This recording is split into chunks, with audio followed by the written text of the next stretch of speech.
question from one of you guys if scarves are still in trend.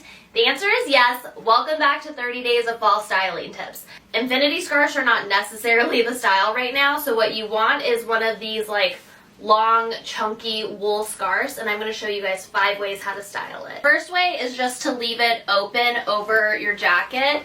I think it's really cool when this is monochrome and matches. Take one end and just wrap it over your shoulder. Functional and cool. You can also knot it. Number 3, if you're wearing a collared shirt, just wrap it under the collar and this becomes more of like a shawl. Layer this under your jacket. I feel like this adds like a cool fringe element.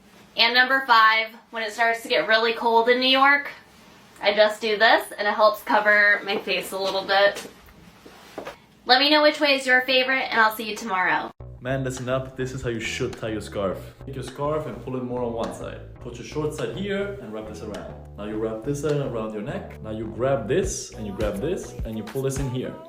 You'll end up with something like this, which you can now put into the jacket. Follow for more.